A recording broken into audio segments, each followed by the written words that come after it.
Let's bring in National Trial Attorney Michael Jaafar to discuss what we've been seeing so far. Michael, are you with us? All right. I think so, yeah. I hear you. I think this time. Okay, good. All right, let's talk about this situation here and maybe kind of explain to our viewers, Michael, how you have a defendant here. He accepted responsibility for his terrible actions. He pleaded guilty. We want that. When we're practicing as attorneys, we want that. We want this expedient resolution to a lot of cases. Here, though, we have to go through the penalty phase, the second phase, and maybe explain in a way why is that? Why couldn't a defendant just say, you know what, I want to be put to death, or I want life in prison? I know a lot of that would have to do with the mental capacity. If someone is just saying, I want to be put to death, there would be a competency issue. Can you explain that for us? Yeah, I like the way you framed it. Yeah, we can't let defendants decide what their fate is, because a lot of defendants will say something, they'll defer to something else. But us as a society, we've decided that we want to put this in the hands of a judge.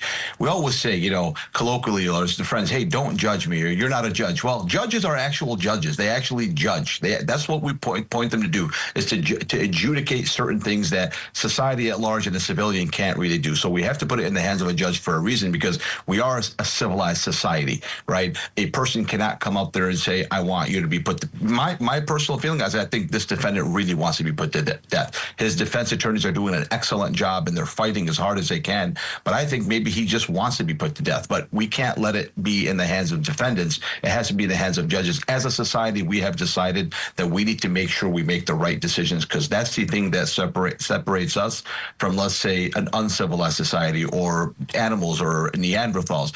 This is what separates us. It's our humanity. It really comes down to the humanity within our society that makes us go through this phase, because at the end of the day, I've seen many defendants say they want one thing and then they regret and they want to recant later on. But that's not the real reason. The real reason is our humanity. And you're seeing it at play here in this case.